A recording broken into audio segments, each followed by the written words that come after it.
Hello and welcome. Thanks for joining us. I'm Heidi Lee Douglas, the National Director for Solar Citizens and your host for today's webinar. The whole Solar Citizens team is here today, so I wanted to shout out to Raphael, Hannah, Joel, Vinny, Charlie, and Roger, who are joining you today. And over 385 Solar Citizens supporters have signed up for this webinar today. This Hour of Power webinar is brought to you by Solar Citizens and is titled What the Quack? How home batteries can help your hip pocket and the grid. We've brought together a panel of energy experts to shed light on home energy storage so we can all learn more about the benefits of batteries and the role they can play in your home and a renewable powered grid. You'll hear from leading energy strategist and advisor, Dr. Gabrielle Kuiper, who will unpack her research on the solar duck curve and how we can put it to sleep and even out the supply of solar throughout the day, benefiting the grid and our hip pockets. You can also hear from Ric Brazzale on how the right policy mechanisms for government can help Australians with not just the duck curve, but the swan curve. Plus, you'll have the opportunity to have your questions about batteries answered by our experts. So for the next hour of power, we will learn how we can put the duck curve to sleep, unlock more cheap, clean energy and a stronger grid, and bring down bills with home batteries. Solar Citizens is an independent community-based organisation working to protect and grow renewable energy and transport in Australia. We represent the millions of Australians who are powering their lives with the sun and the vast majority of Australians who support the transition to renewable energy and clean transport. Our vision is for an Australia where everyone is enjoying the financial and health benefits of clean technology, renewable energy, clean transport, and electrified homes. In the spirit of reconciliation, Solar Citizens acknowledges the traditional custodians of country throughout Australia and their connections to land, sea, and community. We pay our respect to their elders past and present and extend that respect to all Aboriginal and Torres Strait Islander peoples today. The shift to 100% renewable energy and clean transport must be just and community-led and must not repeat the injustices of the fossil fuel industry, which have disproportionately affected First Nations people through climate impacts, environmental and cultural damage, displacement and violence, which is why Solar Citizen supports a voice to Parliament. I will now introduce our first guest. Dr. Gabrielle Kuiper is an energy and sustainability and climate professional with over 20 years' experience in the corporate world, government and non-government organisations and academia. Dr. Kuiper has held senior executive or senior advisory energy-related positions at the Institute for Energy Economics and Financial Analysis, or IEFA, the Energy Security Board, in the Office of the Australian Prime Minister, at the Public Interest Advocacy Centre, or PIAC, and in the New South Wales Government. Dr. Kuiper currently works internationally on oil and gas strategy and in Australia on policy and regulation to support distributed energy resources, or DER, rooftop solar, electric vehicles, smart appliances. Over to you, Gabrielle. Thanks so much for that warm welcome, Heidi. It is fantastic to be here. And thank you to all the people who are giving up their lunchtime to join this webinar today. I come to you from Gadigal land and second everything that Heidi said about the importance of making sure that this is a just transition and one that supports the empowerment, literally and figuratively, of First Nations people around the country. I will bring up my screen and hope that that shows you what you need to see. Share. Oh, that is still not full screen, is it? How's that? Okay, thanks, Hannah. I wanted to start the webinar with a couple of philosophical points.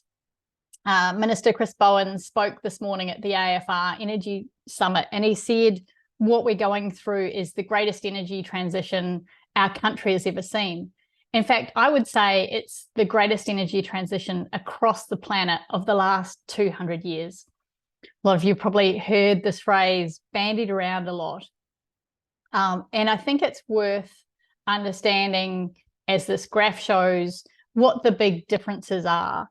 And in particular, what has made this transition very significant from the last one, which was all about large-scale coal-fired power stations and coal-fired transport through railways, is that now households and businesses through distributed energy resources are a core part of the energy infrastructure and the energy transition. So I'm guessing pretty much everyone here has invested on solar on their rooftops.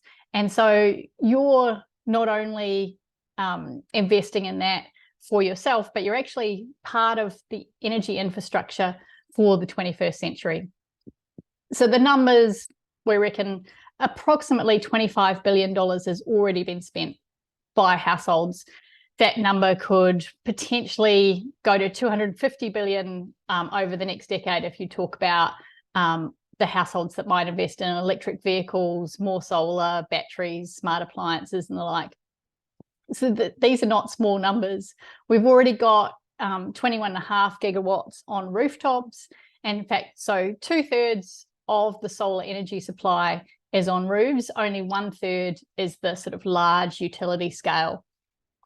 And what's fascinating is last year, for the first time, the total capacity that was built on rooftops for non-residential buildings, so this is your Bunnings and your Woolworths and your local councils and your local swimming pools, the capacity there, even though it's a small number of installations, was greater than all of residential installed last year, which is a shift and a big transition for the first time ever.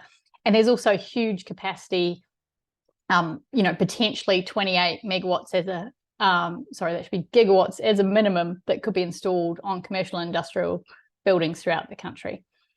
We've only got a small number of household batteries, and as we'll get to, demand response is currently underutilised. And where we're at now is that the extent of rooftop solar, obviously being on 1 in every 3 houses, has already significantly changed Australia's energy system. I don't know how many of you saw this absolutely incredible record. Just a couple of weeks ago, rooftop solar produced more electricity than South Australians needed, only for 5 minutes, but it was rooftop solar alone produced 101% of South Australian electricity. And I remember the conversations where, not sure what's going to happen at 20%, 30%, 40% solar. And there was a lot of technical scaremongering. People thought the grid and the whole system was going to collapse. And now we've shown, lo and behold, rooftop solar can be a really significant part of the transition without major technical problems. There are a whole lot of technical, regulatory and market-based changes that are needed to make the most of that rooftop solar, but we're already incorporating these 21.5 gigawatts of rooftop solar. And it's going to change even more. So this is the Australian Energy Market Operator's Integrated System Plan core central forecast for DER. So they're predicting in the next 10 years that 21.5 gigawatts will almost double to 39 gigawatts. Plus you'll have more storage, and of course we'll have electric vehicles, or as I like to call them, batteries on wheels.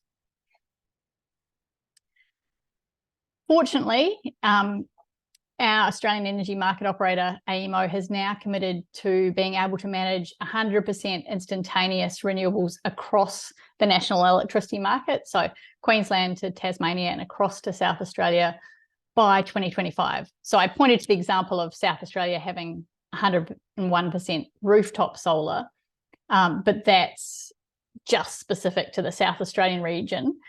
We're only at about 38% renewables national contribution to demand over the last year. But we are starting to see records break sort of significantly every spring. And AEMO have said we will be prepared as engineers to manage that, such that there will be times when across the NEM we'll have 100% instantaneous renewables. It's unlikely to be all rooftop solar across the eastern states, but it will be wind and solar combined. And as probably most of you know, what's important about rooftop solar, in this graph it's called distributed PV, is that it generates in the middle of the day, and that's what's making it harder and harder and more economic for coal-fired power stations to operate.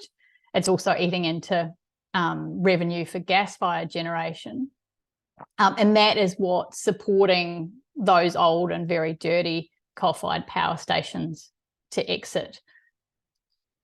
So that's sort of like where we're at and where we're going. And I talked about the first philosophical point was households and businesses are now a core part of the energy transition.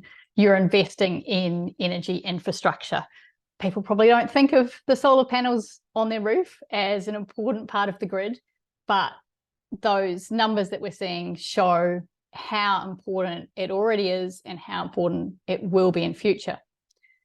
The second philosophical point I wanted to make is a lot of people have traditionally thought households or businesses putting solar on the roofs, that's for private benefit. That's going to bring down their bills. There's been discussion about was it subsidies, middle class welfare, a whole lot of controversy, and also a whole lot of suggestion that this is not the most economic way to subsidise renewables. What I'm going to show you is some modelling that was done, came out of a thought experiment I had. I was like, we know all the past modelling just sort of projects, all the modelling at the moment mostly projects from the past. But what happens when every rooftop that can have solar has solar? When we've got flexible demand, when we've got a lot of batteries in the system, we don't know when we're going to get there, but we know eventually we will get there. And what might the consequences of that be? So I had the idea, but the very smart people at ITP Renewables did the modelling to try and put this thought experiment into a bunch of scenarios. And they did different sizes of PV systems. They did different situations with flexible demand and all the rest. And there's many pages to the report, but I'll talk to the two most important findings. And this beautiful cartoon drawn by Kara Aifa shows what happens to the difference between the imports to the grid and the household needs. So the pink duck that you'll see is what happens, and you'll all know about this, the duck curve when you have a lot of generation on the household during the day, and that means their draw from the grid goes, in this case, to zero. And in fact, we're seeing a lot of negative prices around the country in the middle of the day because there's so much solar generation. There are some challenges with having a duck curve, but if you put behind the meter batteries with the rooftop solar, as in the orange duck, you'll see the head of the duck. So this is the 4 to 8 p.m. evening peak, when traditionally all the profits have been made in the wholesale market by the generators. That falls significantly. And then if you create a circumstance where those batteries can trade, and we define this as they can trade in a way that's not, and no net financial costs. So I can go into that maybe in detail in the questions, but you'll see what happens then is that the head of the duck, the 4 to 8 p.m. peak falls, and we see it falls up to 92% in different scenarios. So what you would expect from that is that wholesale prices fall, and that's been in the news, in fact, today, and wholesale prices being a significant component, usually about a third to 40% of bills, that component decreases. And if obviously those savings are passed through to all consumers, then everyone's retail electricity bill should fall by virtue of having the solar and the batteries in the system. I should say that this scenario was done for assuming 70% of households in an ideal suburb had solar on their roof.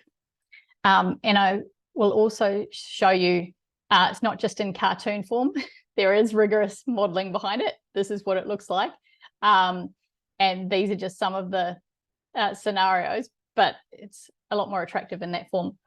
The other major finding is that a similar phenomenon happens with peak demand on the electricity distribution networks. So these are your local poles and wires. And those systems, the poles, wires, and substations are all designed usually around summer peaks. So the sort of 40 hours a year when everyone has their air conditioning on, it's over 40 degrees, there's a huge draw from the grid. So the networks are designed to cope with that. And as you would expect, once you get the PV and the batteries, those network peaks also fall. Now, this requires a bit more effort to get the policy and the regulation right, but the same thing in terms of about 40% currently of your bill is your distribution charges. If we could get all of this DER into the system, contributing and alter the way in which the distribution networks are rewarded, their revenue regulation, then you should see a fall in the costs. You shouldn't need to build so much, and we should see a decrease in network prices. There is a if and a but here, because obviously putting a lot of EV charging into the system can increase peak demand if it's done badly, like at night. But if it's done well, and we're mostly charging those EVs with solar during the day or off batteries who've stored energy from during the day, then that should decrease. So here's the numbers. I mentioned the 67 to 92% reduction in the wholesale evening peak, and the potential for benefits for everyone as a result, and the summer network peaks. In the scenario that we modelled, which was only for one jurisdiction, and would love to get some funding to do this across the NEM, but so far for one jurisdiction, it reduced their summer network peaks by 28% and moved them 2.5 hours later in the day. And there are a whole lot of positive consequences for that, including increasing the minimum demand. So that in fact is the negative prices. And obviously I've talked, there's a thing called the ramp rate, which is how you go sort of from the belly to the head of the duck, and that's decreased as well. It's very important to say that we won't all be in microgrids or trading with our neighbours without relying on the broader grid. We will still need that, particularly in the southern parts of the country, which have lower PV generation in winter. We'll need the grid more. That's why, for example, the offshore wind that Victoria is doing is very important to provide them with renewable supply in winter. But the fundamental points of this is that the myth that everyone buying their own solar and their own PV, their own EVs, is all about private benefit, has shown by this, for this modelling, which hasn't been done in this way anywhere else in the world, to be false, because this modelling shows how the private investment in those pieces of distributed energy resources can lower costs for everyone. So I've also said, but there's ifs and buts, and that's that we need action to optimise those benefits. And we need action in two areas at the moment. The first one is those behind the meter batteries. So fortunately, the Federal Treasurer announced at the budget this year a small business energy incentive.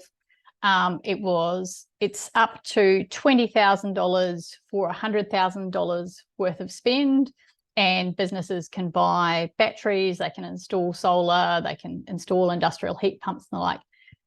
At the moment, that's only been put in place for 1 year. So in our forthcoming report, we're arguing that that incentive should run for 3 years, particularly important because it takes time for businesses to get quotes and to get up to speed on what's needed. But there is essentially incentive in place that can help small business install batteries. There is also the capacity investment scheme that could be amended to allow not only grid scale batteries, but also aggregated behind the meter storage. And if possible, flexible demand. So it'd be good to have a level playing field for participation there. The other thing is obviously household storage, and Ric's going to talk more about this. And at the moment, while the small-scale renewable scheme, the SRES, is still in place for rooftop solar, only about 1 in 7 households is currently installing a battery with their solar. And that's sensible because the payback periods are not entirely economic yet. So we're suggesting that ministers look at ways in which they could support behind the meter storage. Now, that could be through the SRES, it could be through other incentive schemes. But the sleeping duck modelling shows that if you have those batteries in there, the significant impacts. It's really, we've got the rooftop solar, we'll get more rooftop solar, but we need the batteries, and as I'll talk about, the flexible demand to partner with that solar to make the most of all of these resources. I've also mentioned EVs are batteries on wheels, and probably most people on the webinar know, but in case you don't, there are 3 ways that EVs can be used as batteries on wheels. The first one is battery to load. You can potentially plug in your electric appliances, and this could be your smoothie maker if you're out camping, or it could be your electric drill if you're a tradie on site. You can plug them into your electric ute and run your electric appliances off your EV. That's vehicle to load. Then there's vehicle to home, when you do the reverse flow from your car back into your house, and you can potentially run your house for several days off your car battery, because especially if it's a larger car or a higher performance one. Those batteries are 6 to 10 times the size of your average garage sort of Powerwall type battery. And then the third one is vehicle to grid. So that's having cars feeding back into the grid. We're very, very early days with that. There's only one charger and a couple of vehicles available in Australia that will do this. But the scope of vehicles as potential storage is enormous. You know, you could, with 5 million vehicles, you could almost meet the capacity, peak capacity of the grid if they were all feeding back in at the same time. So storage, super important, but I would also argue that flexible demand is as important as storage. Sort of talking philosophically about the energy transition, one of the things it does is it flips the traditional way in which the energy market operates on its head. So previously we had coal and gas-fired power stations, and particularly the gas-fired power stations would ramp up when consumers needed more electricity supply. Now we've got flexible variable renewables, and they are very weather dependent. And so what we need to do is make sure that our demand can flex to meet the variable renewable generation. The good news is that some of this is not new. So Energy Queensland already has hot water systems and air conditioners that it can control. There's also Origin Spike, offer a demand response product. There's some commercial and industrial flexible demand, but the potential is even bigger. So there's a fantastic report out of UTS that talks about hot water, and their estimate of if you electrified the current gas hot water systems and phased out gas, then you could get to 22 gigawatts of electric hot water, which is potential flexible demand, because it's about 25% of average household electricity use. So another recommendation in our coming report is looking at unlocking this flexible demand. First most important thing is to allow aggregated household demand to participate in a thing called the wholesale demand response mechanism, currently only available to large businesses. AEMO's got to run that with more flexible baseline methods, basically smarter. And most importantly, we need the appliances that people buy to have demand response capability.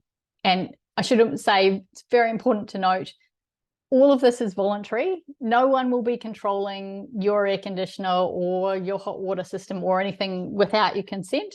And it's also very important that people get paid appropriately. But all of these things are to enable basically households and businesses to earn more, to get greater returns on their investment from their distributed energy resources. And as I mentioned, hot water is really important. The UTS report speaks to a national strategy for flexible domestic hot water. I think that would be very important. So the sharing economy report, which details all of these recommendations and more, is coming very soon. Thank you very much for joining today, and very much look forward to all your questions. Thank you, Gabrielle. That was really enlightening. And I think at Solar Citizens, we're particularly excited about the way that batteries can bring down the energy costs for all consumers across the board, so that we can increase energy equity and also tackle carbon emissions at the same time. You know, the transition to clean energy really can't happen soon enough. So we really appreciate you sharing that information. And we have Joel collecting your questions in the chat. We'll have time for chat at the end. First, we're going to head over to Ric Brazzale, who's our second speaker. And Ric, I'll give you an intro now. Ric is going to be talking about the right policy mechanisms from government that can help Australians, not just with the duck curve, but with the swan curve as well. And Ric is the chairman of the Green Energy Group and has more than 35 years' experience in the energy sector. The group comprises green energy trading, green energy markets, and National Carbon Bank of Australia. The group supports renewable energy and energy efficiency businesses to roll out clean energy solutions to customers. The group originates renewable energy efficiency, and carbon credits across Australia.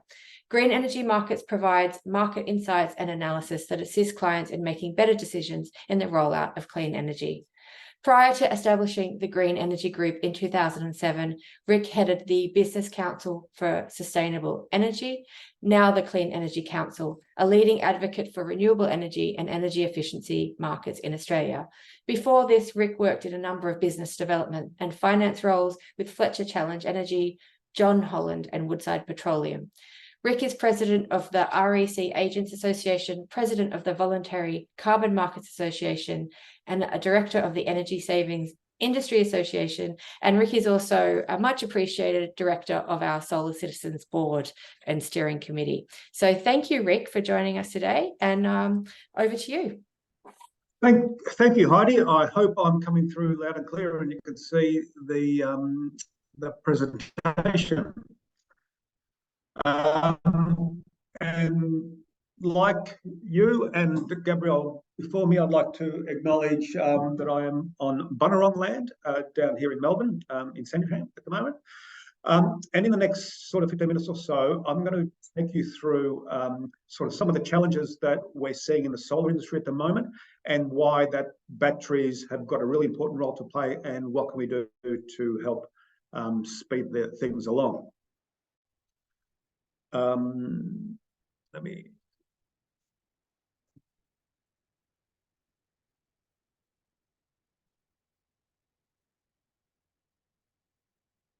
Okay, the key points I want to make through this next 15 minutes is just some comments on where the market is at the moment for batteries. The market is currently growing.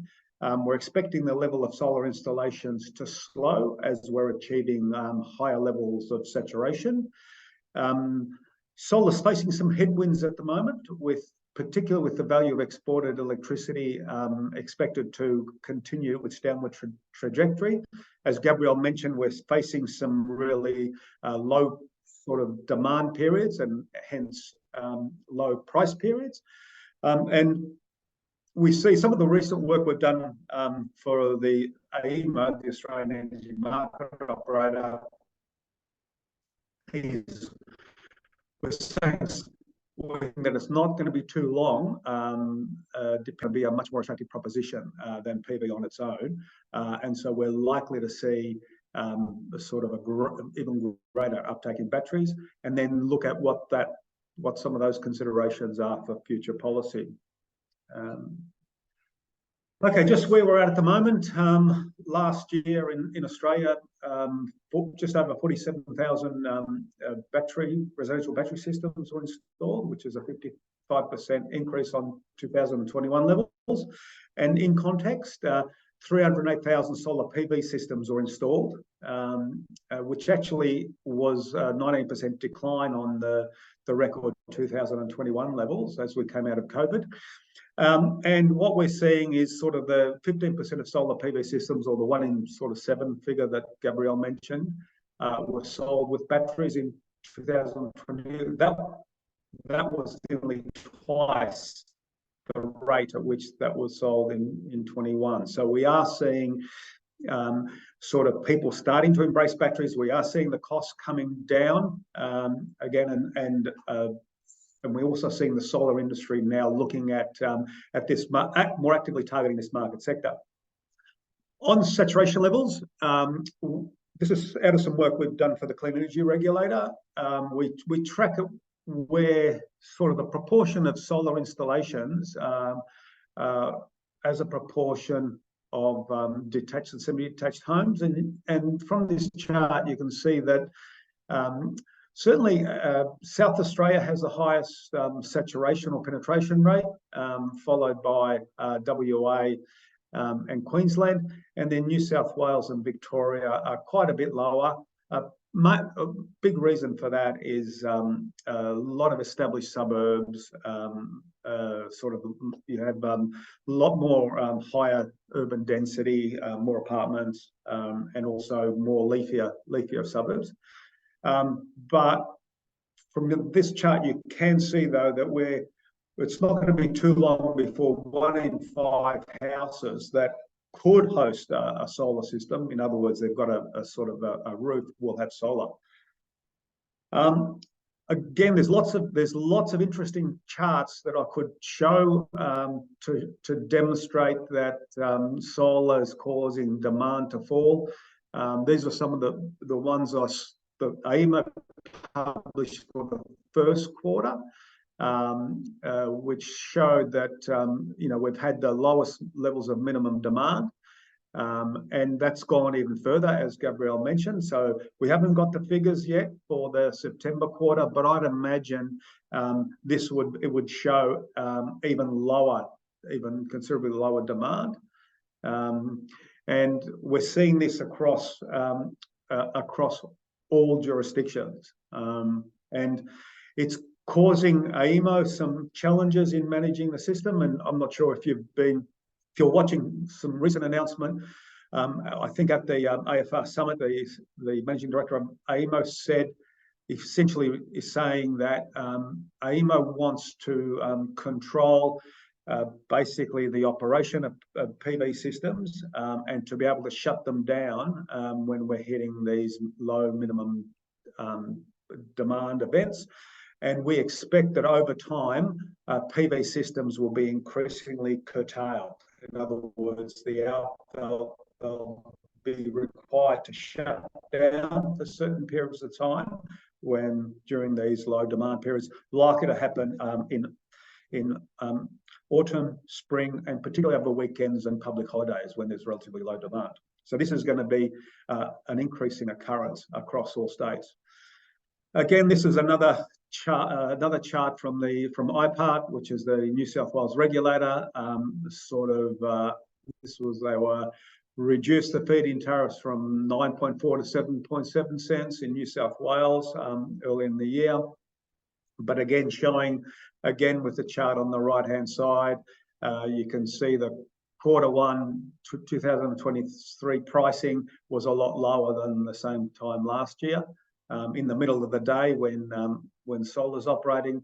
And the flip side is they're higher outside of the period that solar's operating, either early in the morning or in the evening. This is from the first quarter, another prices. So because we've got a dispatchable market, prices can go negative, and in fact they often do. And you can see in South Australia, more than 25% of hours or half hour were negative, and Victoria just a little bit below that. And that is only just going to continue to increase. I found another example of this for people who might be relevant for people in Victoria. The Essential Service Commission reduced the feed-in tariff, or the recommended feed-in tariff, from 5.2 to 4.9 cents, and that's continuing its downward trajectory. And there was a good little chart here that showed basically what happens with the prices around all hours of the day, and comparing it to the typical PV generation. So you can see the prices are the lowest when PV is generating the most, and hence prices that PV get are going to continue to fall. So the solar in fact is crashing daytime prices, and Gabrielle's duck is actually turning into a swan when you consider the impact on prices. This chart that I've got here was from the Australian Energy Market Commission, one of the NEM bodies, and it normally puts together projections of electricity pricing at the end of every year. It didn't do it last year because of the let's call it the uncertain wholesale market. But from the December 21 report, it looked out at and projected what's the level of wholesale prices over the course of the day. And the interesting thing here, it's the 2023 and 24 numbers, which are the highest ones over the end of the day. And what it's showing you quite in dramatic terms that during the middle of the day, wholesale prices are really low. But importantly, when the sun stops shining, prices ramp up really high. And so the concept of the duck curve relates to sort of what happens to electricity demand because of solar. But what happens to electricity prices because of solar is looking more like a swan. And in fact, we may well see, it may well look more like a giraffe in a year or two. So we're going to have really, really low prices in the middle of the day and very, very high prices in early evening. So it's a thing to watch, and it's a really challenging issue for solar businesses, particularly those looking at the large scale projects. And that what we're seeing is an increasing amount of people at putting in battery storage as well. The other challenge, or the other headwind that's facing solar is also, and so electricity network businesses, depending on where you're located, will charge you if you're going to export. But likewise, if you export at periods that are more beneficial to the network, then there's a premium, if you like. So networks are slowly moving. It's starting to happen, particularly in New South Wales, and it's going to become a much more important consideration when customers look at PV. And all this is really leading us to the important role that batteries can play, and in fact will need to play into the future. And so this chart that you can see on this slide, it comes out of the work that we're doing for AEMO, which is looking at the payback periods and the projected level of battery installs to 2050 and beyond. And this is just an indicative under the sort of step change scenario, which is seen as the most likely scenario. And the dark line is PV only, and the dotted line is paybacks for PV with a battery. And so you can see the PV only paybacks are much lower, and which is the positive way to look at it, until around 2027, at which point it flips and never comes back. And what that's really telling us when we look at the assumptions is that the payback for solar PV just on its own is going to get progressively worse, because the reduction in the sort of the wholesale price when solar is operating its impact is going to be much greater than any future cost reductions. But the cost reductions that come from a battery, plus the ability to actually generate electricity or avoid consumption of electricity during those high periods, will mean that it's going to be more attractive. So that's going to be increasingly likely. The point at which that transition point will actually depend on government policy. And this particular chart looks at PV and batteries in New South Wales, and we've included the impact of the peak demand reduction scheme in New South Wales, which is going to support it. We know that the methodology and the activity hasn't been implemented yet because they're still developing it, but the scheme, the big demand reduction scheme, is currently operating. A number of energy reduction activities are already participating. And so this is one of the policy mechanisms that can support PV. And we've been calling for other jurisdictions to include or to incorporate some sort of peak demand reduction scheme that starts to incentivize and reward customers who reduce their energy during peak times. And so we see this as an important mechanism. We're yet to sort of see the underlying parameters for this, and also how might electric vehicles play into this as well. But it is coming. I thought I couldn't possibly also look at PV and batteries without also just a couple of comments about heat pump water heaters. And I'm going to talk about this in the context of a policy setting, because the New South Wales government end of last year announced that they're also going to include support for heat pump water systems or air source heat pumps. They're sort of the same, mean the same thing in practical terms. And what they did is they provided another incentive for under the energy savings scheme, and as a result of that, we saw a surge in activity over a relatively small time frame. So just look at the green bars for New South Wales, which shows the number of heat pump water systems claiming STCs. So these are small scale technology certificates. And it jumped from sort of hardly any to nearly 10,000 in the month of August. So this shows that sort of at the residential and small scale level, at the DR level, we can mobilise activity and installations really, really quickly with the right policy settings.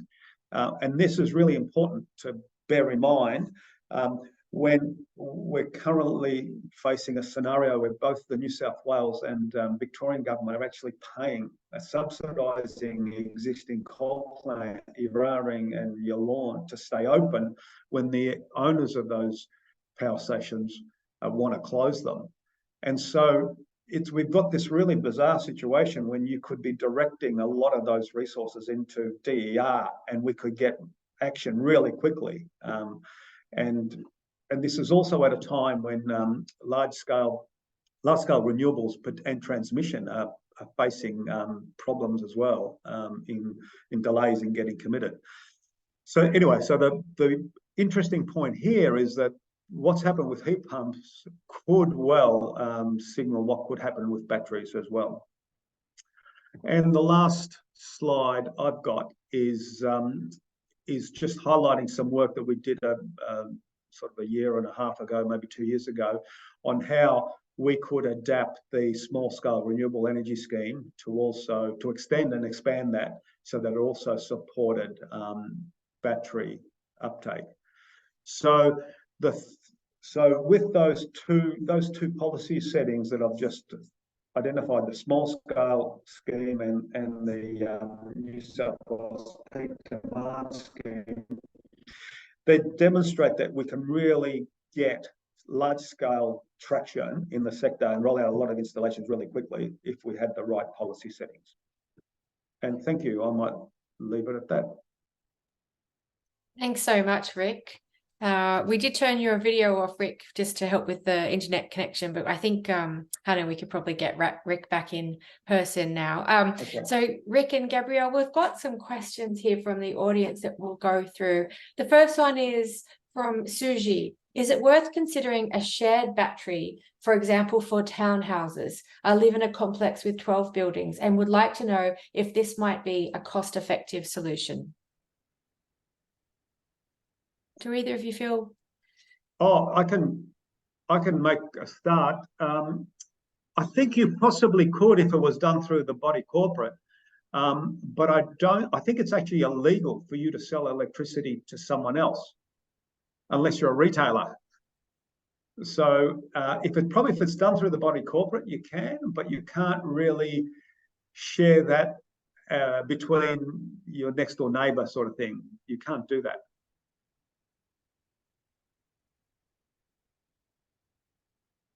Unless you're setting up a two-person embedded network. Embedded network, yes, which yes, is probably going to be very costly and difficult.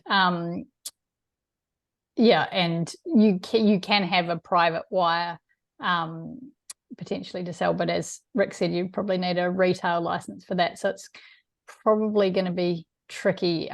It's a bit unclear from the question as to whether the solar is shared already between the two households, but I suspect that's going to be a tricky proposition. Yeah. So Suji is in a complex with 12 buildings. It sounds like some sort of community battery behind the meter for the 12 buildings, but I haven't heard of any examples of that currently. Do you know of any, Ric or Gabrielle? I think there's somewhere in Western Australia is looking at. I think yeah, it was done in Fremantle. There was a trial. Was it? Yeah, but I think that could happen, but then that would be sort of like an embedded network. Mm. Yeah, there is a mention in the chat of the Illume solar sharing software, which we've been talking to Illume quite a bit about, but I'm not sure if that also extends to batteries as well at this stage. To watch this space, Suji.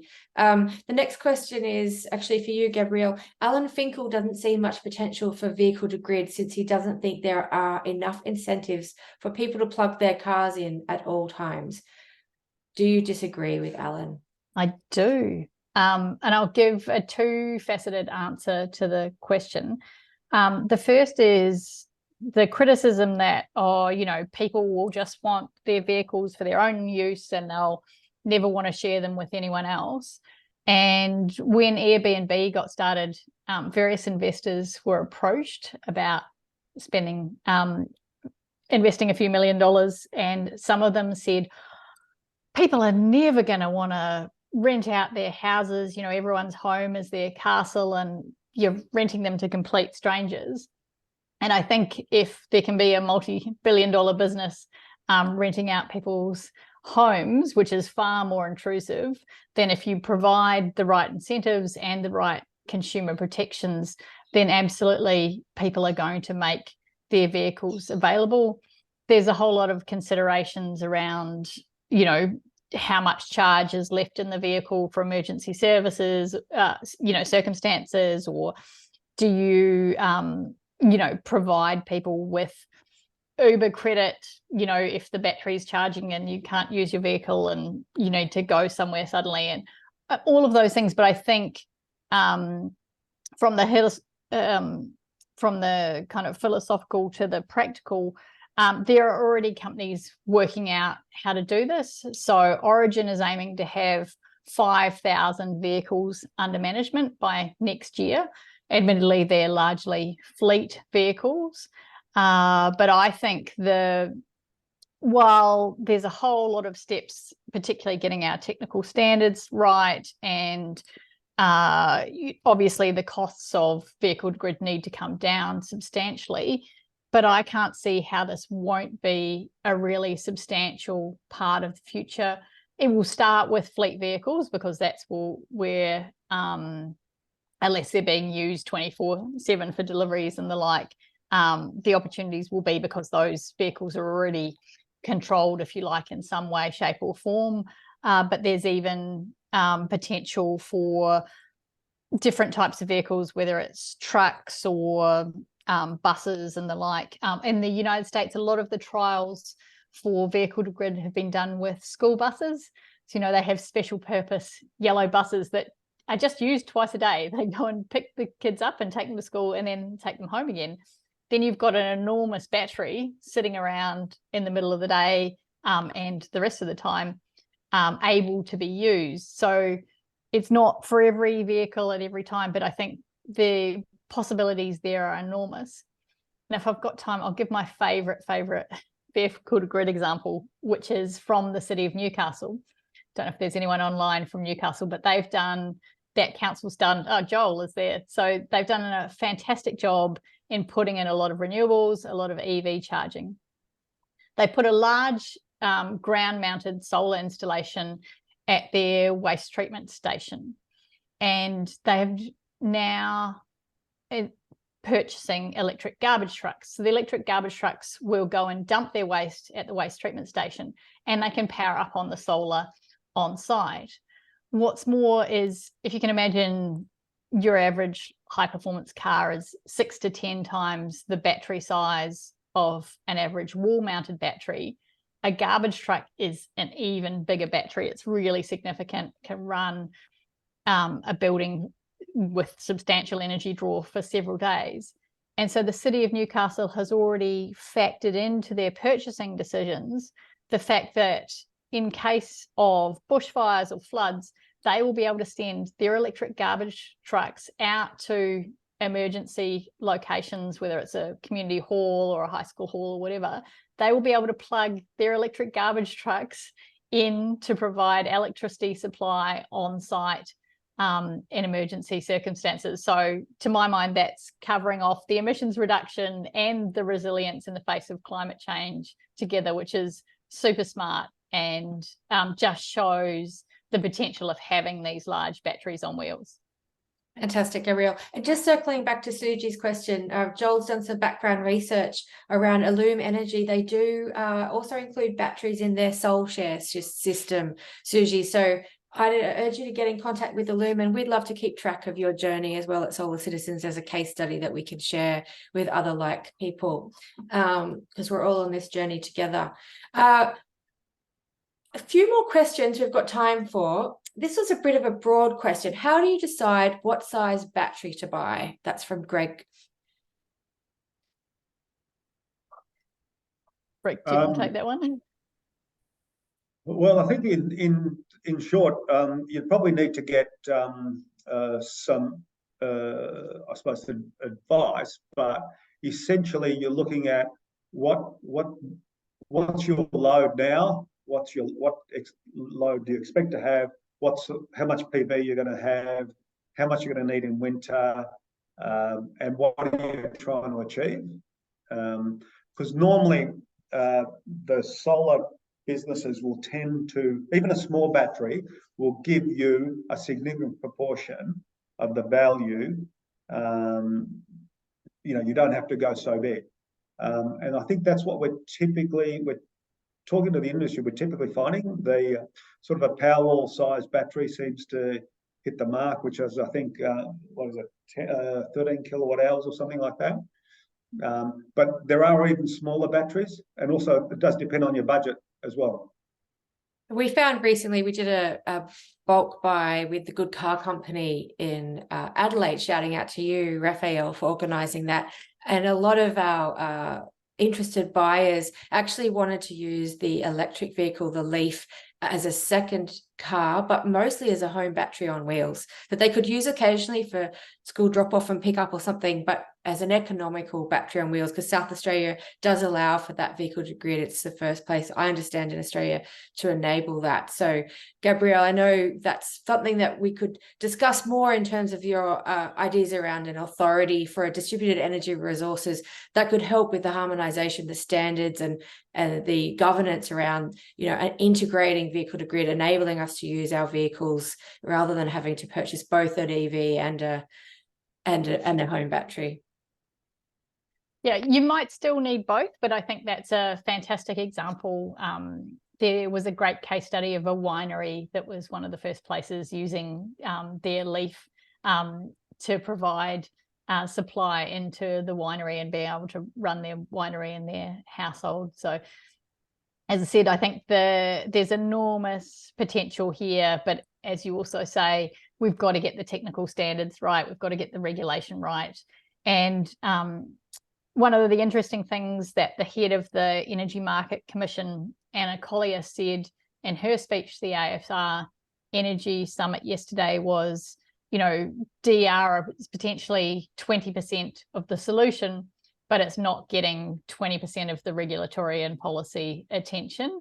So I think that's a really important point for anyone here talking to a politician or, you know, if you happen to be talking to an energy regulator, it's really worthwhile to understand that, you know, there's been this status quo bias that everything's been about large scale coal and gas, and then it went to large scale wind and solar.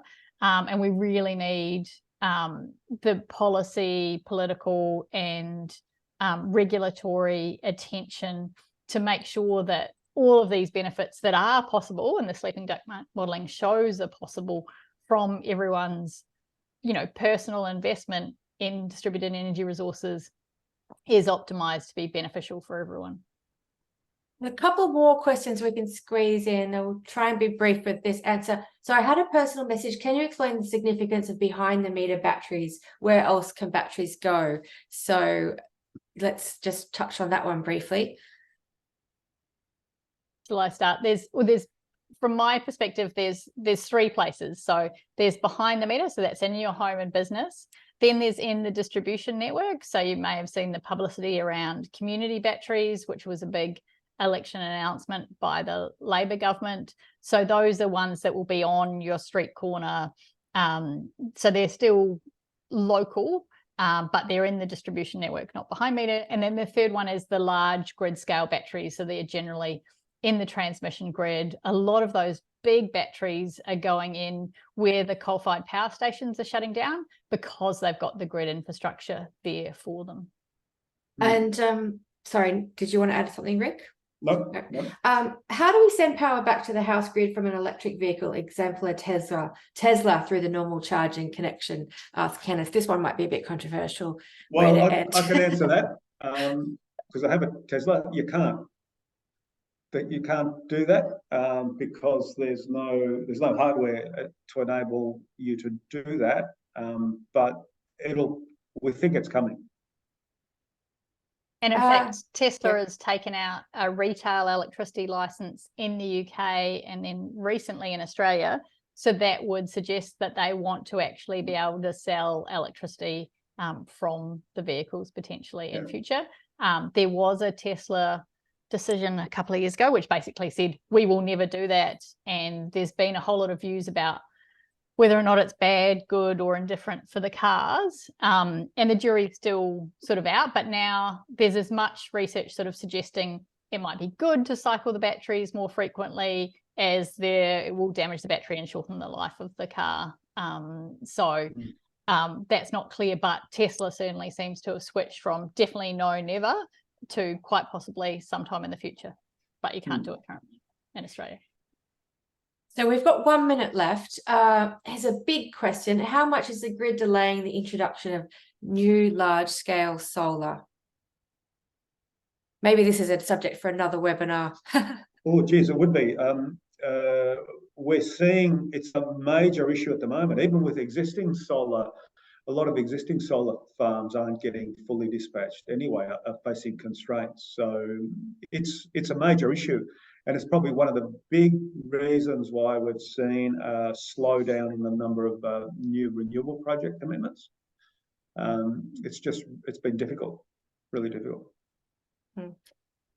So Solar Citizens will be launching an action in the coming weeks for you to take, which will back in Gabrielle's research, her new report, really aimed at the next Energy and Climate Ministers meeting, which is in November in Perth on the 24th. We'll be asking you to take action to tell all the energy ministers to support behind the meter battery storage. So we'll be in touch further with that ask, and we just wanted to warmly thank our special guests, Gabrielle and Ric, for coming and imparting your vast wisdom to us today. We're all excited to be on this journey of becoming bigger energy nerds as we harness the democratization of energy for cost of living benefits for all Australians. And a shout out to the Solar Citizens teams who are all here today, who've done this as a group effort. So we look forward to being in touch with you all more. And thank you for coming today, our Solar Citizen supporters. We really appreciate you making the time and being on the journey with us. See you later. Bye.